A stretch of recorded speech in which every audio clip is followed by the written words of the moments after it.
Ang susunod na programa ay rated PG.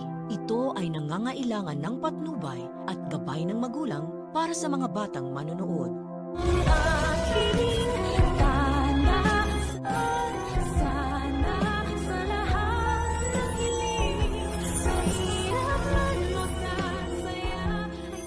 Tinawagan ni Annalyn si Lynette upang ipaalam na nakidnap daw talaga ang lolo Pepe niya. At sa katunayan nga daw ay sinundan niya ang tatay niya sa pakikipagtransaksyon nito sa mga kidnappers. Pagkat ang kasunduan nga daw ay magbibigay sila ng 100 million pesos kapalit ng kalayaan ng matanda. Ngunit sa kasamaang palad ay hindi nga sumunod sa usapan itong mga kumag na hold-uppers. At hanggang ngayon ay hindi pa rin nila natatagpuan itong si lolo Pepe. Iwala din silang balita kung ligtas pa ba ito o buhay pa man lang ang matanda. At dahil ayaw na rin naman ni Lynette na dagdagan pa ang problema ng anak niya, kaya mas minabuti niya na hindi na lang din ipaalam ang nangyari sa kanya na muntik-muntikanan na siyang mamatay nang dahil sa panloloob ng mga tao ni Moira na nagkunwaring mga hold-uppers. Samantala, ito namang si Carlos ay naturingang asawa na ni Lynette. Ngunit mukhang mas concerned pa rin sa bahay niya kaysa sa sarili niyang asawa. Pagkat question niya pa nga si Lynette nang sabihin ito sa kanya, matagal na daw tinitiktikan ang bahay nila pati na rin si Carlos para pagnakawan. Sabi nga nitong kumag na si Benitez,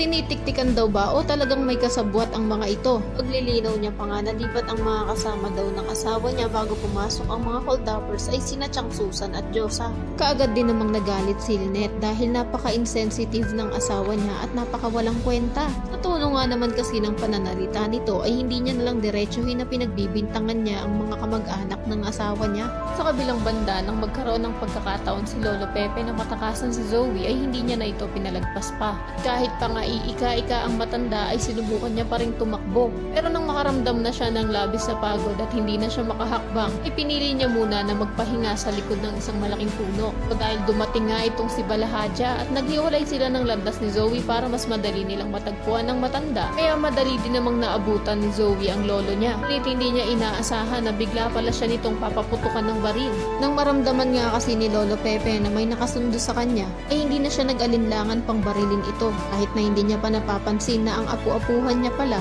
taong nakasunod sa kanya. Ngunit sana lang ay wag niya na itong pansinin at dumiretso na siya sa pagtaka upang tuluyan na siyang makawala at makahingi ng tulong para naman makauwi na siya at masabi niya na kila Robert ang katotohanan na kaya siya kinidnap ni Moira ay dahil alam niya na nga na hindi tunay na tanyag si Zoe at anak siya ni Moira sa ibang lalaki. Kaya naman kung isa ka rin sa mga nagnanais sa tuluyan na ngang makatakas itong si Lolo Pepe ay pakiclick naman ng like at subscribe button.